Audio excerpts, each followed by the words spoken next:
Hey guys, I just want to let you know before we get into this episode that we've partnered with Band Builder Academy. Band Builder Academy is the #1 place to grow your music career.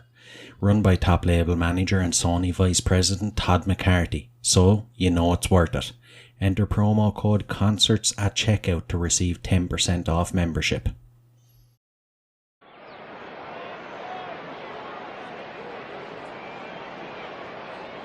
Is everybody in? Is everybody in? The show is about to begin.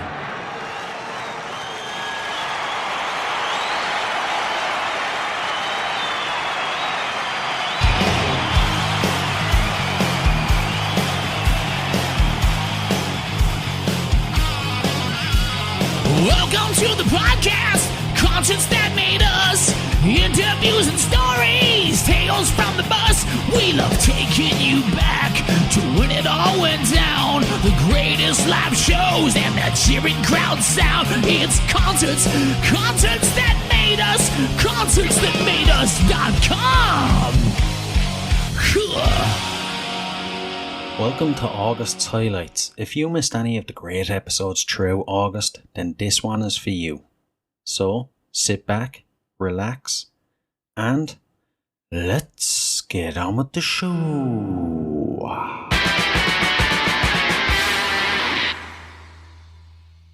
Travis and Wayne, you're very welcome to Concerts That Made Us. Thank you very much. Hey, good to be here. I'm delighted to have you. I'm delighted to share Utopiafest with the listeners. Thank you, man.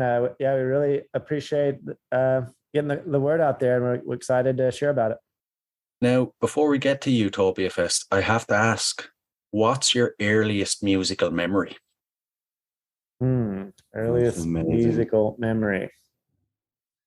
I'm going to say mine is probably my sisters holding the jam box up to the TV and recording different sound tracks onto a tape, and then listening to them in the car. Like Grease and Grease 2, for instance, were on tape via the TV, and they would just wait each song and hit record. And I remember like how cool of a process it was. And then the next thing I know, we're on the road to the beach in a family trip listening to the music, and just how excited they were about it. I was much younger than them, and just kind of pulled me in to the whole idea.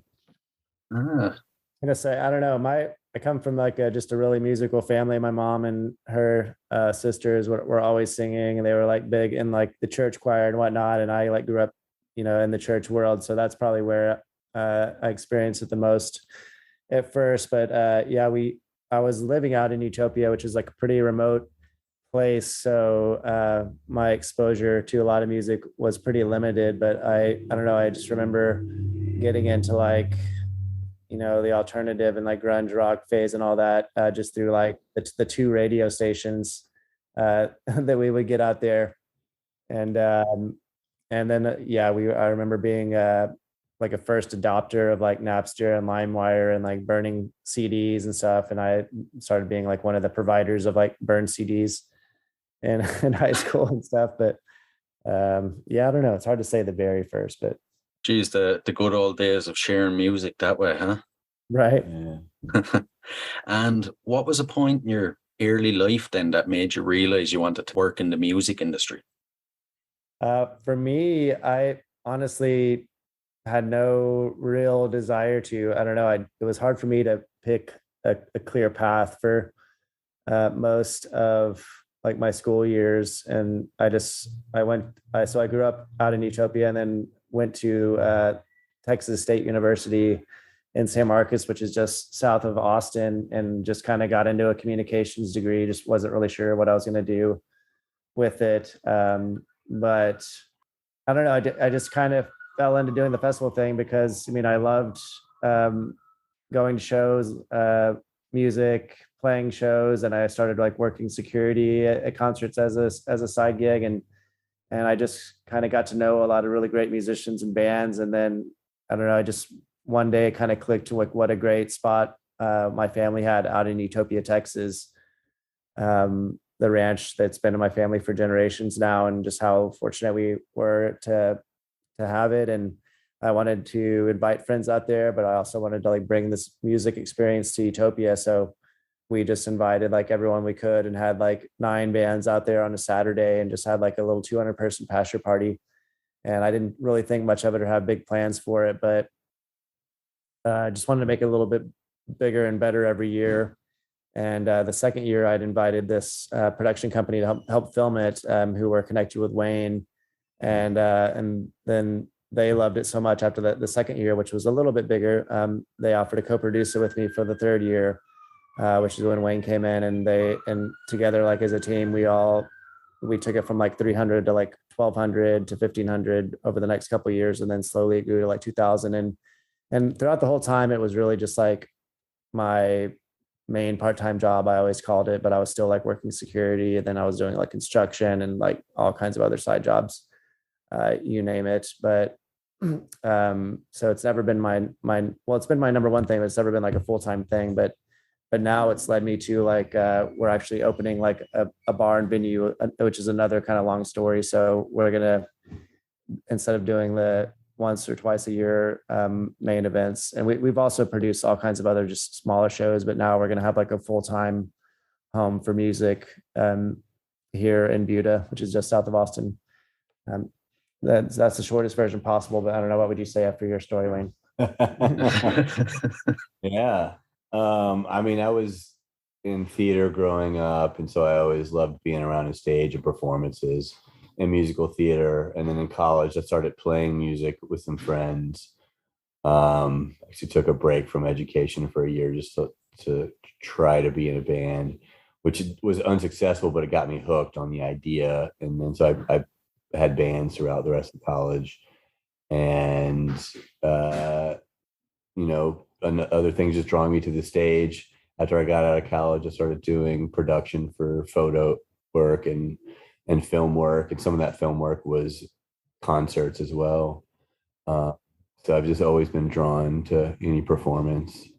I feel like I've been throwing parties since I was 17. We would throw theme parties out at friends' houses who didn't have parents or parents were away, and just sort of trying to make it better and more efficient every time. And just try to, I don't know. I think the whole goal is to have everyone have a good time, feel accepted, and be as safe as possible. You mentioned that the ranch has been in your family for 100 years. Was it, I have this image, we don't have ranches over in Europe, unfortunately, but I have this image that people that own ranches are very, especially for that long, are very traditional. Were your family okay with throwing a music festival on the ranch? Surprisingly, they were very supportive. But so the ranch is called the Four Sisters Ranch, which is my mom and her 3 sisters, and then they all have a couple kids, and then there's Granny, who's like the matriarch. But yeah, like I couldn't believe how supportive they were. I mean, but it was really just because they believed in me so much and they wanted to support me. But then, after we started having it, I mean, what kept it going for the most part was just how respectful and appreciative the crowd was. We just, we attracted a certain type of crowd and community that was just really just kind and treated the land very well for the most part. Obviously, there's always like a handful of troublemakers, but like by and large, like everyone was just really great. And that's the only reason that they kept it going. But yeah, especially after they experienced like some aspects of the nature of like these type of things, like after some of the things they saw, I was surprised that they were still go for it. But I mean, but over time, it kind of developed a spectrum between like the 4 sisters of a pretty wide spectrum of how excited about it they were, you could say. Yeah. Actually, the oldest sister, Diane, has been like the biggest champion actually. But then maybe the one below her, not as enthusiastic. And my mom has always kind of been begrudgingly supportive because she wants to support me as well. But she's always tried to get me to stop doing it and get like a 9-to-5 job. And then the youngest sister is really, really into it. But yeah, that was really amazing because you're right. I mean, it's a very conservative and traditional community. So like, some of the people in the area thought it was like the worst thing to ever happen to it, but then others, loved it and supported it. And I mean, all the people that I really grew up with the most and cared about the most would come and really appreciated it. But yeah, but it also was a tremendous stress on our family and the land and stuff as well. I mean, even though you couldn't really tell much of a mark on the land per se, but it was still just stressful and risky thing. And also we kind of had hit a cap or hit a maximum amount of attendees that we could comfortably host out there. And it still wasn't really sustainable. So we actually decided to launch it off into the world in 2018 and move it closer to Austin to try to get to another level of sustainability and size.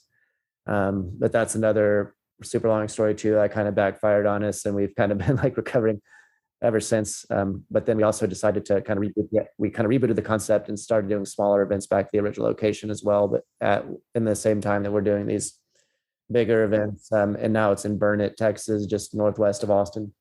And we're coming up on our 4th event there in October.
Sam Spade, you're very welcome to Concerts That Made Us.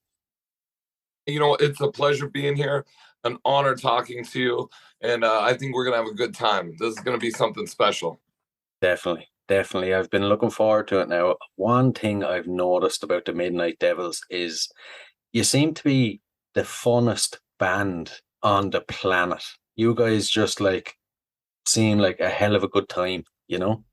I appreciate you saying that, and that's exactly what we're going for. We're not a lot of bands have the balls to dress like we dress, to put on lipstick and glitter and step up on stage. But I really think that especially in this day and age with everything that's going on, we need this type of action. We need this type of fun more than we ever did before. And I really think that the Midnight Devils lends itself to this freedom of creativity, of sexuality, of anything that you want to do. You can do it as long as you're having a good time doing it. Exactly, exactly. And I get the feeling that it's not just for show with you guys, that you guys really, behind the scenes, you are the same as you appear on stage, you know?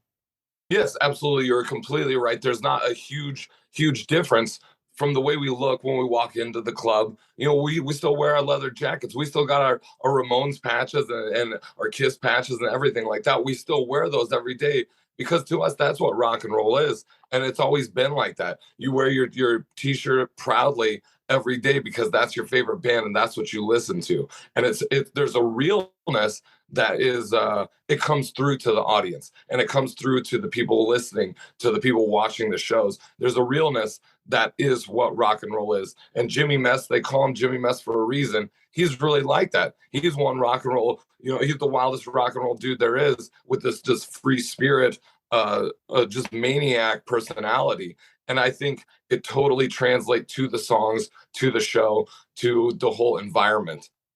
I always believe as well that if you're faking it, the fans will see through it straight away. You're completely right. And you've seen a million bands with, let's say, guys that wear wigs or guys that have backing tracks. That fakeness, the audience knows immediately.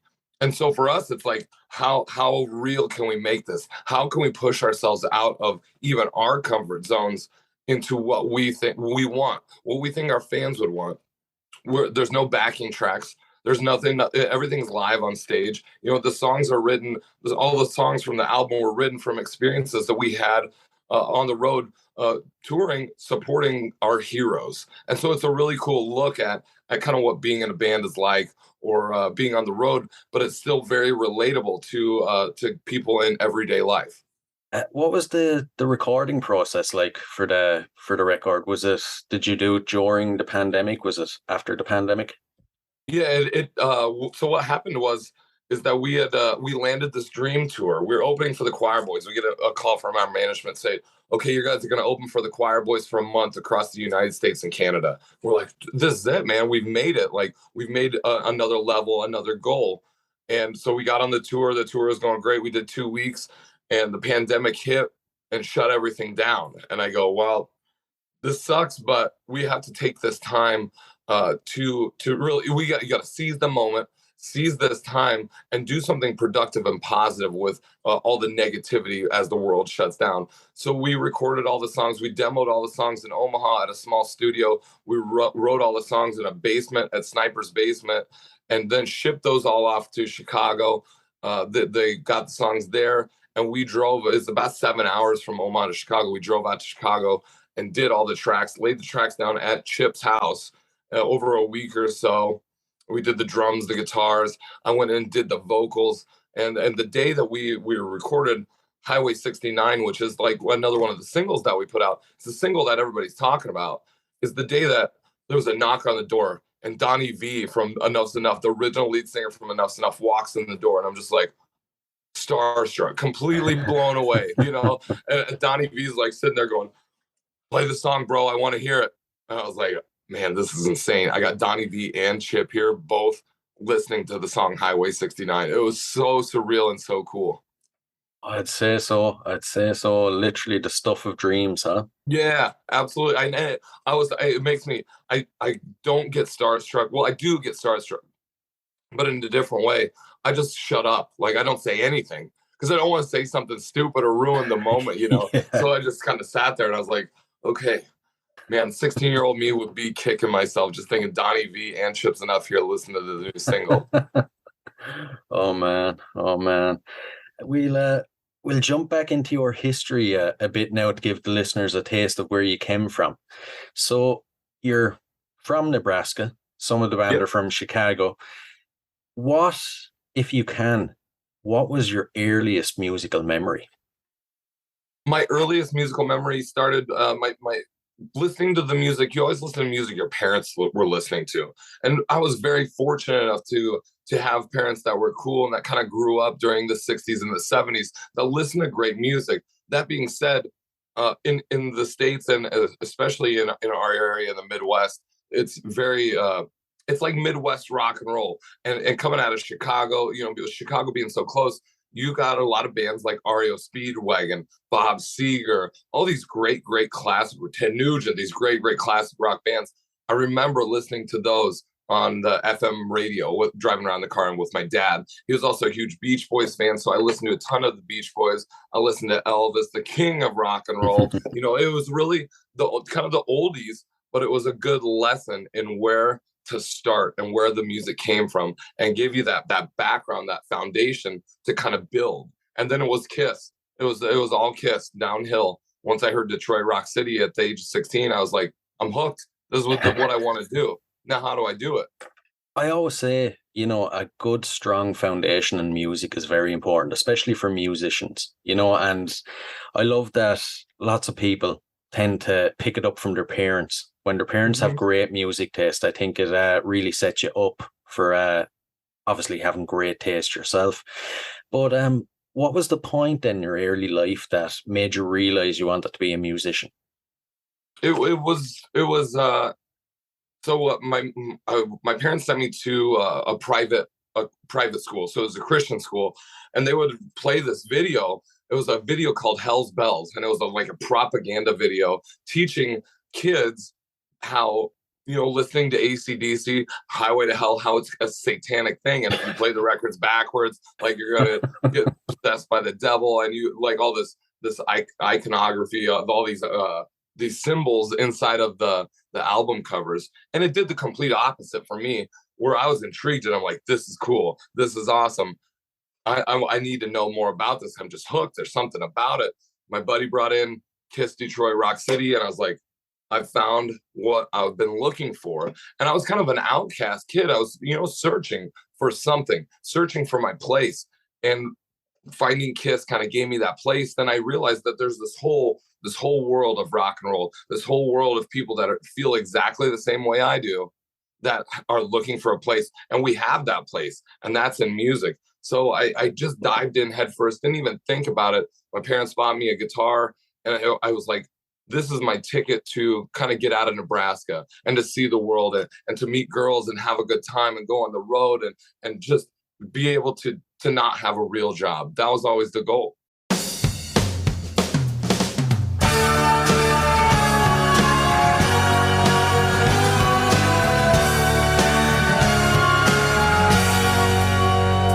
There's a sunburst whenever you're near me. There's a sunburst trying to break through, and I'll wait, hopefully near you, hoping you are trying to get nearer to the sunburst, the one that I'm feeling, such a sunburst trying to break through, and I'll wait, hopefully near you, hoping you're maybe feeling it too.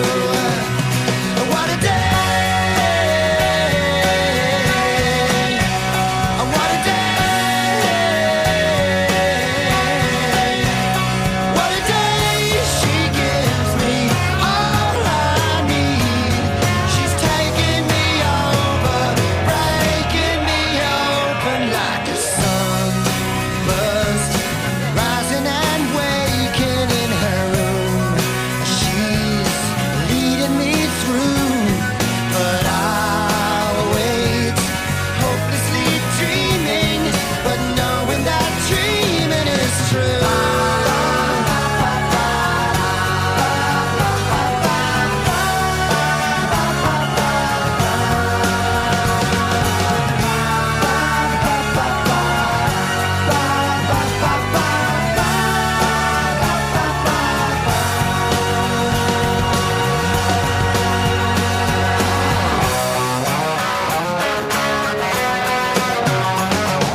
Dave Browne, you're very welcome to Concerts That Made Us. Thanks very much for having me. Thanks a million. I'm delighted. I am absolutely delighted now. I remember growing up in the 90s, not to make you feel old or anything now, but I remember growing up in the 90s. You couldn't listen to the radio without hearing you guys. And you were hugely successful. I mean, you toured with Bon Jovi, Meatloaf, The Coors. You even count Elton John as a fan. He bought a box of your CDs to give out to friends and family. I mean, you seem to have done it all. Yeah, I mean, look, we had a great time. And it's like I do listen to a lot of podcasts now, and one thing that seems to be quite across the board is that people don't really realize at the time that things are happening. So we were just working. Yeah, don't get me wrong, we were having a great time. We were enjoying ourselves and playing and writing, but when you're in the thick of all of that work and you're just going from one tour to another, it's put it this way, if it happened again now, I think we'd all be looking around a lot more. I'd say so. So one thing I love to do is I love to start at the very beginning and see how your story started and how you got to where you are today. So if you can now, can you remember your very first musical memory? Yeah, I can indeed, yeah. Well, I mean, apart from playing at home to myself and writing all the time and, very basic stuff now, when I was a kid, but my first gig I think was when I was 15 in the local school hall, as it were, the community centre, and there was a kind of a battle, not a battle of the bands, but a summer festival kind of thing, just for the locals and all. And that was the first time I stood up and played one of my own songs. Jeez, yeah. Nerve-wracking. I was just going to say it must have been pretty nerve-wracking being the first. Yeah, yeah, but you got to start somewhere. And so that's the first memory anyway, definitely. I remember it well. Remember it like it was yesterday. And when it comes to concerts, would you say going to see Meatloaf with your mother was kind of your musical awakening? Well, it was very sentient, interesting moment, because I said to my mum, I'm going to be up there with him someday. It wasn't just I'll be up there, because I kind of knew that anyway. That's where I was going. But with him, I'm actually going to play with Meatloaf someday, and for that to actually happen, and to end up sitting on the stage with him singing one of his songs, I mean, I think you've more chances of winning the lotto than that actually happening. Yeah, definitely. For such an obscure thing to actually happen. So it's like something straight out of a movie. yeah. Or out of an upcoming documentary. You never know. Well, yeah. And in your house growing up then, was it a very musical house? Was music always being played? Yeah, all the time. I remember one of my earliest memories of how music affected me emotionally was Honey Come Back by Glenn Campbell. And we had Glenn Campbell's greatest hits in the house, which, years later when you turn around, like Jimmy Webb wrote all those songs and the whole story about him and Glenn, how they got together. It's I was just so happy that was the music of which my household was made up of. But Honey Come Back, where he just, it's a country western song and it's playing away, and then he starts talking in the verse, I know you used to love me, honey, and all this, and I started bawling because I just felt my heart broke for the guys. It's like, oh, this is unbelievable, I remember my mother coming into the room saying, are you all right, son? As a concerned parent would be, why are you crying? Is everything all right? And I was just like, it was only years later I realised the song had just touched me. That's what happened. I just got, the emotion was from the song and how my heart went out to the character in the song, so. It's the power of music, I suppose. Oh, absolutely. It is. Yeah. And, so I've always had an affiliation with music that way. And in the house, there was always great, Elvis and Neil Diamond, and it's all good music. It was all really good music. But the Wombles, I had the Wombles album, We Wish You a Wombling Merry Christmas and all this. And then you kind of figure out years later that Mike Batt wrote all of those songs, and the recording process was like the Beatles loved him. Everybody loved him, Mike Batt, because the songs were so clever, and well written. And how they were recorded by real band. Like, it was like, I know they were Wombles in suits, but Mike Batt, the guy who wrote and produced all that stuff, was a bona fide genius. The stuff was amazing. So it's only years later you look back and kind of think, and then when you kind of think, God, it was good music to have around. Certainly. Yeah. Set up a brilliant foundation for you anyway. Yeah.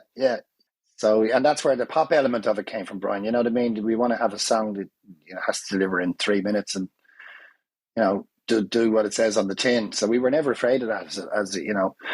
And some would say that to our detriment, you know, that's why you don't get taken seriously. I mean, one of the famous reviews from Hot Press, where he came to the gig in the Olympia and called our fans overzealous. Had to go with the fans because they were having too much fun. You know, it's kind of.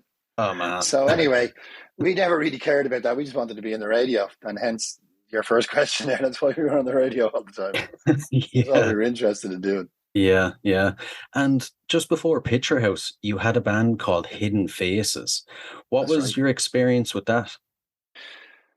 Again, looking back on it, it was an amazing time. It wasn't at the time, you know, because we were kids and you all have your issues and you're in your teens and there's all this kind of crap going on. You know, there's all that in bands.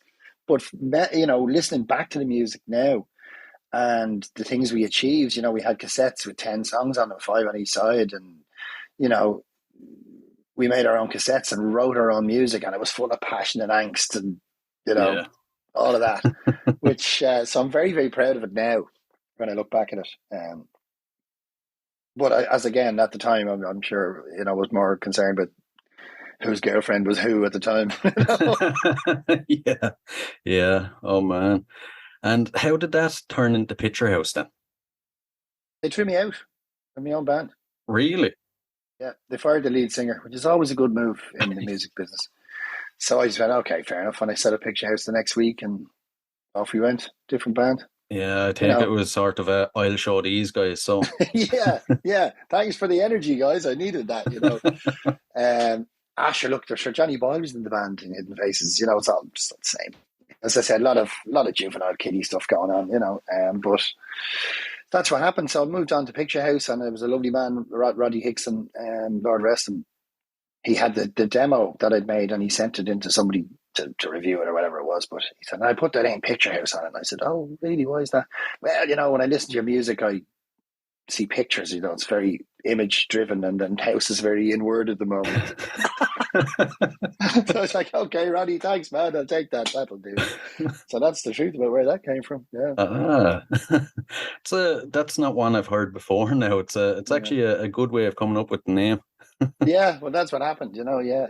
And you know, you tend to think there's a huge big game plan, grand plan with bands, where a lot of it's serendipitous and lucky, and you know, just things that happen, good and bad.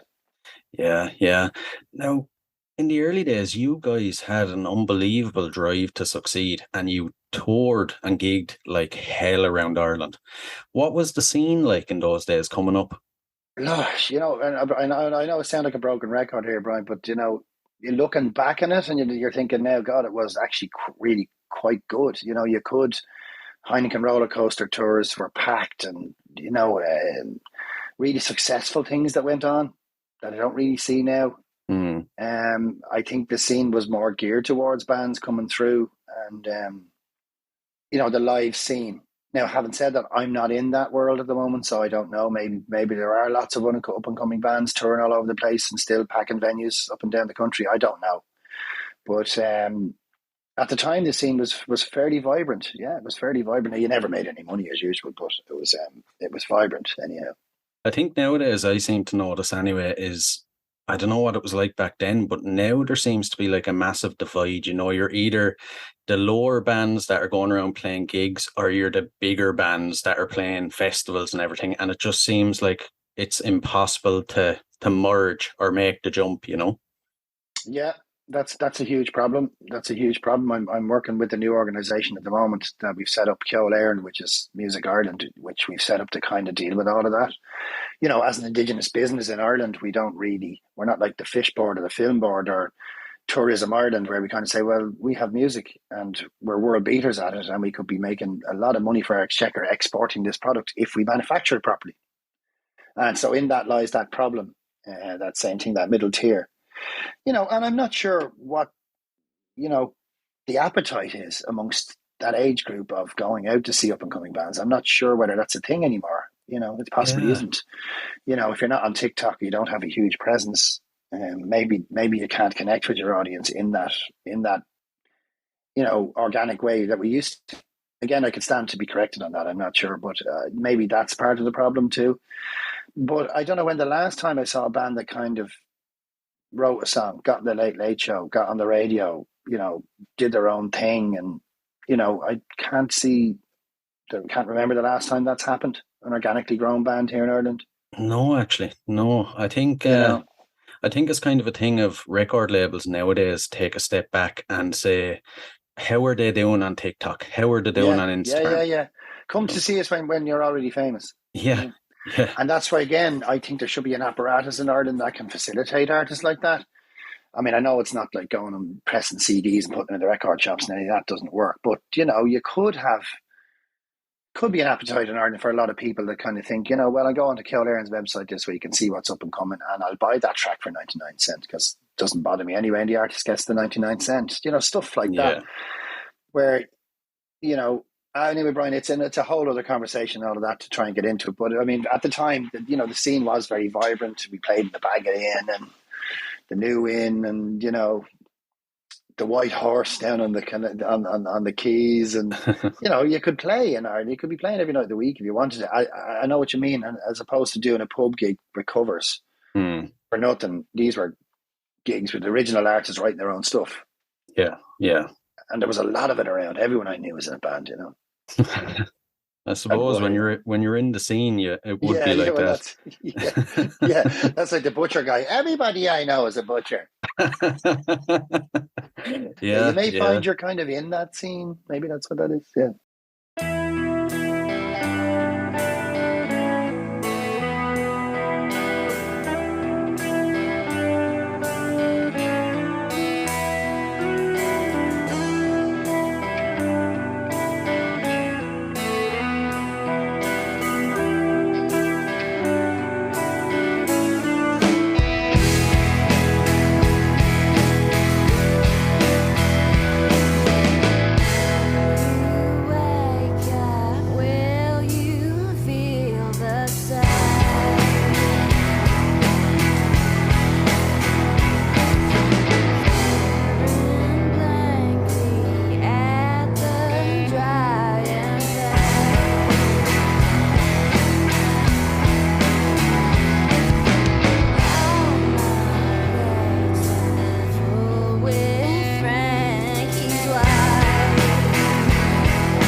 Alex, you're very welcome to Concerts That Made Us. Thanks for having me. I'm delighted to have you. So it's very exciting times for you guys. You're about to release your latest single, I Don't Want Your Drugs. Would you like to tell us about it? Yeah, it's we're pretty pumped about it. Really stoked with how it came out, how it was mixed, all of that. Yeah, I mean, it's basically sort of, I guess, a sort of duality with the song. I mean, it's obviously about, very factually, like, I don't want your dirty drugs, man, but also kind of about, I guess, being in like toxic relationships where it sort of ends up becoming like that. So I think it was written a bit of like from a personal experience of just kind of having that separation of knowing when something is sort of unhealthy and toxic, and whether it's the actual, we've all been there, done that. It's been in those moments of abusing things physically and also more in like an emotional sort of state. So that's sort of the precipice of the song. Pretty excited about the release. Yeah, it says so. And is there a good amount of anticipation from fans? Yeah, absolutely. I mean, we've had quite a few shows over the last few weeks. I was in Europe for a while. So as I've come back, we've had quite a few shows and everyone's pretty pumped about it. We've also got a music video that'll go along with it that will drop in a few weeks after that. So I think people are pretty excited. Yeah, getting good feedback already. So we'll see what happens, right? Yeah, that's good to hear. And something I noticed with you guys is it's very hard to kind of put you in a box. It's like if you're telling somebody about your music, it's hard to be like, yeah, they're this kind of sound or they're that kind of sound. How would you describe it? I mean, I kind of feel the same way. I mean, I guess to give it like an overall, I guess label in a sense. I mean, I guess we're sort of, it's like grunge, a bit of like punk influences, a bit of psych vibe, but I mean, for us as well, that is kind of the vibe. We've never had an intention of going, we want to have a band that sounds like this. It's just kind of what happens when we jam together and write together. And I kind of dig that. I've never really wanted to, kind of like be put into a box. So I think for all of us, it's quite cool that people can watch our shows and can dig it from, whether they're like metalheads or, into like, punk or whatever it is. It's I feel like it's kiff that we've got like a nice all-rounded sort of feel. We can play with a lot of different bands, which is cool. So thank you for noticing that. I like that. No problem. And there's one thing I'm dying to know. There's something I came across, a word I've never heard to describe music before. Cowpunk. What on earth is cowpunk? I mean, that was more like my guitarist. Like he started just researching different bands and came across this like genre of cowpunk, and sort of, I guess, my guitarist and myself, we used to play like country projects together, a lot of like country stuff, and I come from also like a very like underground punk background. So yeah, I mean, I grew up playing in punk bands from when I was 16. So it's kind of this thing of going, we found this little genre of people that kind of mix country with punk. That's not quite like folk punk. It's got more of a country vibe, but it's also like bluesy and like psyche. And so he was like, hey man, we found our people. And I was like, sick. But I mean, from then we were really divulged into a whole different direction. So it's not even car punk anymore. Right. Yeah. And the story of the band then, initially it was born out of lockdown.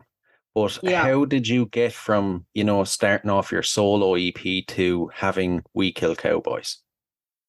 I mean, it's I've always played in bands, my whole life. I've never really felt that like I'm sort of inkling towards being a solo artist. But I think after about 3 years of just having a complete fucking, can I swear? Is that you can? Okay. You can. A writer's block. Like COVID was like this thing of going, no excuses, everyone's busy, you're forced now to like just start writing, just get over yourself. And that sort of evolved into my solo stuff. And I love doing it. And obviously then starting to play shows again, playing on my own. It's just not this, I've always loved playing with people and having that like family vibe and just, tightness together and creating music together. So I just wanted to play loud shit. I wanted to find dudes that would dig to jam. And that was sort of the direction I went. It kind of happened super organically in a sense that I honestly never thought that I'd be playing in a band again. I guess with a lot of other punk bands, I kind of gone to other bands, but do my own stuff, it's been years. And so there was just always that drive to really figure that out again. And so I mean, I was real stoked when I phoned my guitarist Jono, and I was like, hey bro, it's been a fucking while. Like, what do you feel about this? And he was like, dude, I would love to jam with you. And from there, it sort of went, okay, let's find a drummer, let's find a bassist. And, just got these dudes in, and it just was this beautiful thing of like, we were all just meant to be together.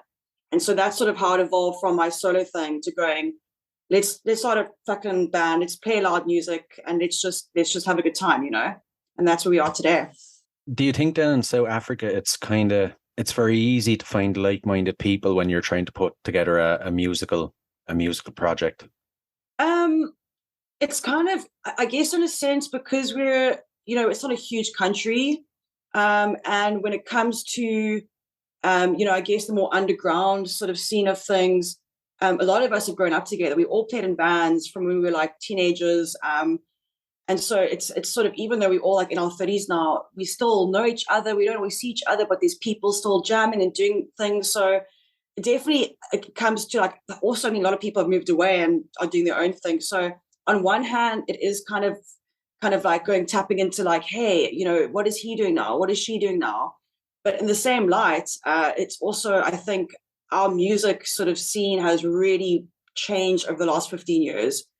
So in that light, it's also kind of tricky because, a lot of people have gone into more electro stuff or gone into different genres of music. So, and I don't know if it's like this in Europe or anywhere else, but trying to find fucking drummers is almost a nightmare. And in our country, it's like the hardest thing to find as a drummer, because you got one dude playing in like 7 bands. So I think with us, it was just kind of, I feel like we were all meant to be together. And I do kind of like, I feel very grateful for that, because I feel like there's a bit of like a universe sort of guided us together, which was cool. And I think for other bands, it's not always that simple, to find people are like-minded, also on like a personal level, So, yeah. I definitely hear that. All right.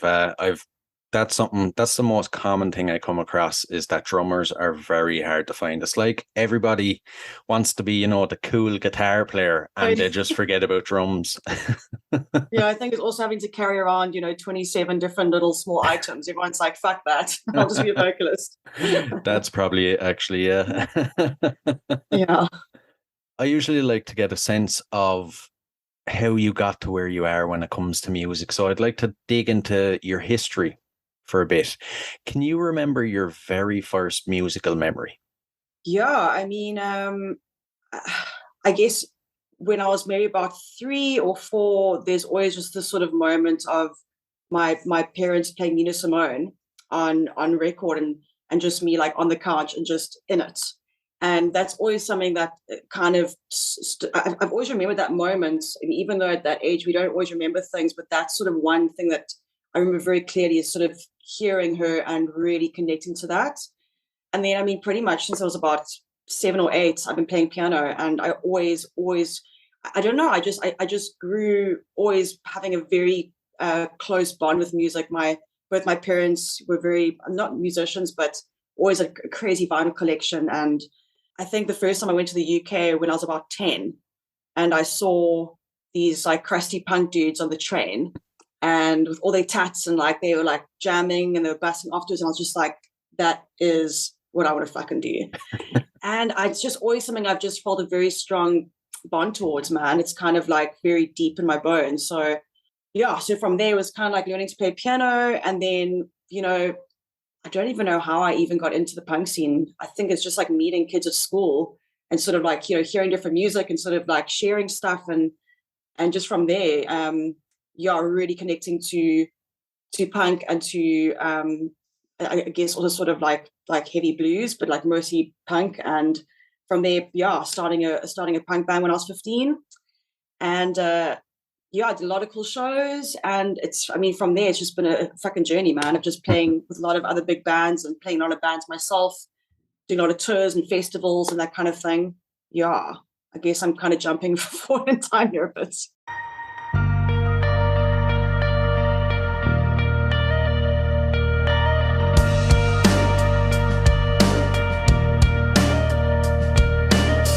My song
Steph O'Sullivan, you're very welcome to Concerts That Made Us. Hello. Thanks for having me. It's great to have you. You guys must be one of the most exciting bands in Ireland at the moment. Oh, thank you. Oh God, I'm so bad at taking compliments. I think that's an Irish thing, isn't it? Yeah, I think everyone's just like, oh, I don't know what to say. Like, you get like awkward, but but thank you. I don't know I never know what else to say. Now, I can't wait to share your story with the listeners. You guys, you kind of do things a bit backwards. I mean, you start off with the record deal, playing big festivals before you even play your hometown. But we'll start at the very beginning. Can you remember your very first musical memory? Okay. Oh, damn, I have to go way back now. I mean, my first musical memory was, it's not very emo, but Disney. Right. I was like a complete I still am. I still love Disney. And I think even like the songs and the melodies and stuff, I think that's why I still love Disney. I think I'm not saying we sound like Disney, but I think I appreciate a good melody because my first love of music was Disney songs and stuff. So, and then that was obviously when I was a baby, but I'm now 28 and I still love it. But and then my first bands, I remember I loved Busted and McFly. I think they were like the kind of thing that everyone likes before they get into the full rock music. Yeah, it's like a good introduction. Yeah, they were like the little gateway to. So then I discovered My Chemical Romance, and that changed everything. That I always knew I wanted to sing, but when I saw My Chemical Romance, I was like, oh my God, I need to be in a band. Like, this is it. Okay, I want to be in a rock band. And Gerard Way, I loved how dramatic he was, and just so his expressions and even the lyrics, everything, how they can be so dark, but again sound so melodic and beautiful at the same time. So My Chemical Romance were the first of my teenage years. They were my first kind of Greywind musical memory. Right. Some good ones there. I've actually seen My Chem in concert years ago now. I didn't get to see him when they came this year, but they're unreal. One of the best. Yeah, I saw them for the first time 2 months ago when they were in Dublin. I had wanted to see them since I must have been 12 when I first discovered them, but I just never. I think I saw every other band growing up that I loved, like Fall Out Boy, Taking Back Sunday, Jimmy Eat World, but I never saw My Chemical Romance, who were my ultimate favorite. So seeing them 2 months ago, I was transported back. I was gone. I was crying. It was as if I was 14 again, and I was so happy, just seeing kind of my idols up on the stage. Even though now I'm in a band, it's just so I forgot who I was for a second. I was losing my mind, and then there's fans there who were looking at me, and I was like, oh God, I have to wait. Should I be acting cool now? But I couldn't hide it. I was like, nah, I'm living the best moment right now. Yeah. I take it they were just as good as they were years ago. So incredible. Yeah, they're amazing. So when you and Paul were growing up, was music always something you guys were interested in? Yeah. Well, our mom she is a singer as well. She sings opera stuff. She's a soprano, but now she's kind of sings a lot of other stuff. But she and she used to teach singing and piano and stuff. So I can't play piano still. I don't know how that happened, but so she would teach me kind of how to sing throughout my whole life, basically. So, and again, the Disney songs she would teach. I remember she was teaching us the Beauty and the Beast song when I was 5. So it was kind of always in the house, and my dad always had rock music. So it was the kind of difference. He had Thin Lizzy and Queen and all the good stuff growing up. So that kind of, I think that's why I love rock music as well. I love all types of music, but I think that's obviously why I must be in a rock band subconsciously somewhere. But yeah, so we're always kind of surrounded by music, and I'm lucky as well. We always say we're really lucky that me and Paul have the exact same taste in music. It helps. Yeah, I can't imagine trying to write songs. I don't know how people do it when you don't. Maybe it could be more creative, I guess, but we usually like the same stuff. He always used, he introduced me to Jimmy Eat World and Take Back Sunday when I was younger and stuff. He'd always bring home the CDs from school that people have given him, the burnt CDs back in the day, and yeah, introduced me to all those. So yeah, so we've kind of always been surrounded by music. Yeah. And one thing, when people listen to your songs, they may be surprised to find out you're from Killarney. Now, personally, I know Killarney. It's a beautiful area, but it doesn't scream emo. What was it like growing up in Killarney, being into that music? Oh my God, the amount of times I got called a goth and emo on the streets, and now I'm like, yeah, I'm embracing it. I'm like the queen of emo now. So it was, as you can imagine, it was like completely not an emo scene. There still isn't really a scene. Me and Paul just were like, okay, this is Irish emo. This is it. This is what we grew up listening to. These are the songs we're writing. Like, there's so many people, even in the past couple of weeks, that have discovered us and have said, oh my God, this sounds so nostalgic to me. This is like the sound I grew up on. And it's just because me and Paul, basically, we've just written kind of what bands we grew up with, and it's just subconsciously kind of come out of us. But yeah, it's the artwork that we have. I think you can see the Killarney references like on our album, the artwork with the mountains and the lake and the snow and stuff. That's kind of inspired by Killarney. But yeah, musically, there's no like traditional Irish music in there. Yeah, I didn't think so. No. Maybe like album 3, we might like slip in an accordion or something. Yeah, or a fiddle or something like that. Yeah. That'd be a very interesting take on emo now. Yeah. Oh my God. So what point did you guys, realize you want a career in music? Oh my God, that's a deep question. Like I said before, I always wanted to sing. And then when I discovered My Chemical Romance, I knew, okay, I want to be in a band. This is the kind of capacity I want to sing in. I want to be in a rock band. And then we kind of just didn't really do any, like I wasn't in any band growing up. It was just kind of, I don't know how I thought I was going to be in a band. Again, Killarney had I didn't really look to be in a band. I just, in my head, I was like, yeah, I'm going to be in a band. I'm going to play Warped Tour. I'm going to tour the world.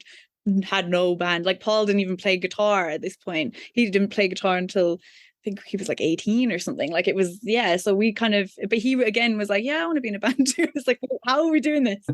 Like we're not actively trying to be in a band, but we always like kind of wrote little songs, not really proper songs, but we'd be like, just little kind of crap songs.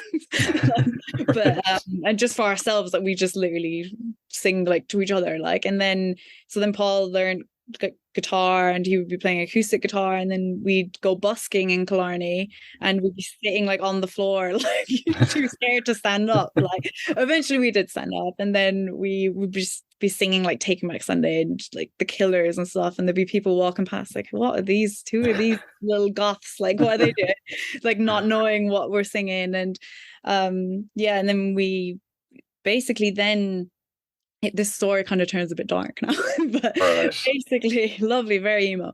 So then in the kind of the middle of all that, our uncle actually committed suicide, and we were very close to him, and that kind of completely broke us, obviously. And we had never really experienced death like that before, of someone so close to us, and it kind of really kind of woke us up to think, okay, wait, we need to do something with our lives like properly. We would need to focus. I don't want to waste a minute doing something I never want to do. I want to be in a band. I want to tour the world.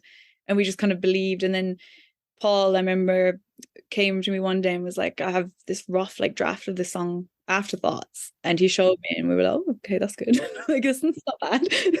And then we kind of worked on it together, and then I was complaining about I want to be in a band, and then Paul was, oh my God, shut up. Like so he found a studio up in Belfast, like across the country, like the opposite side of the country. We probably could have found one closer, like, but we found one on the opposite side of the country.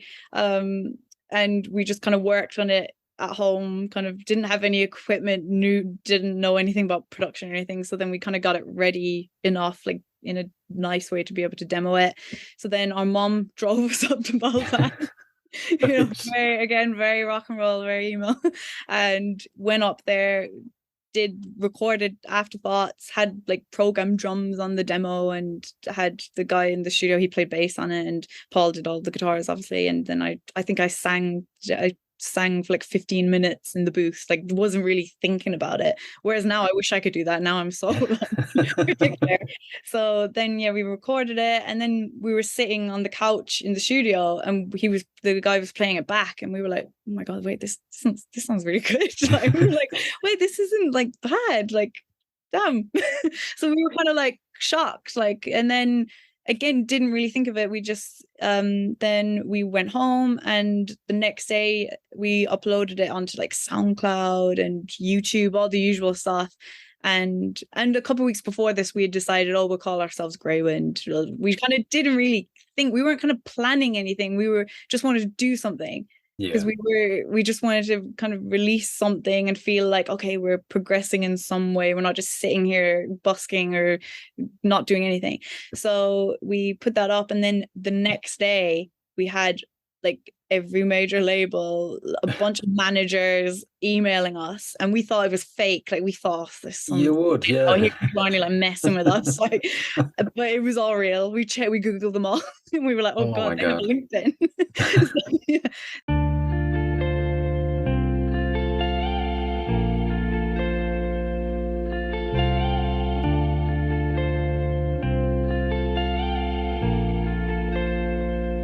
I bury the clouds I've waited years to slay. If only clarity found me in my last mistake. I rise from the worst, rest from the depths of this instead.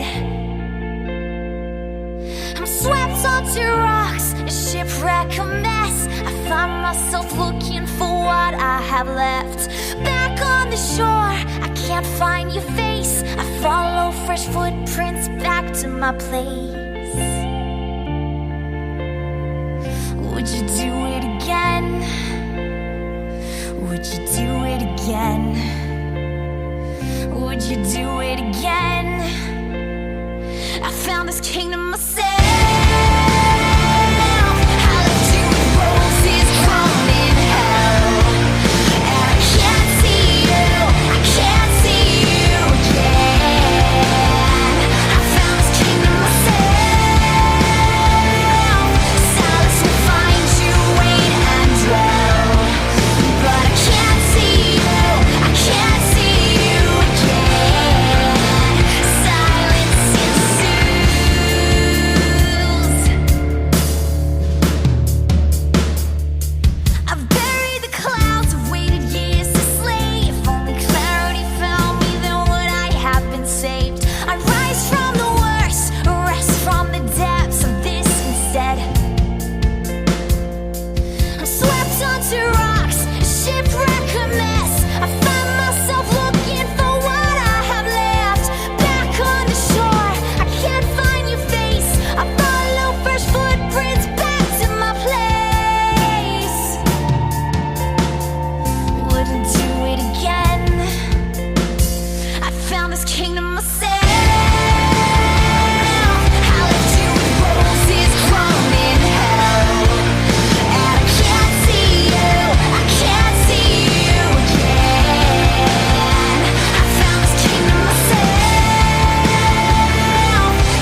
Hey guys, I really hope you enjoyed this episode. If you did, please rate and review us on iTunes and Spotify. And if you're interested in signing up to Band Builder Academy, use the link in the show notes below and enter the code CONCERTS and you'll receive 10% off. So, until next time, keep rocking.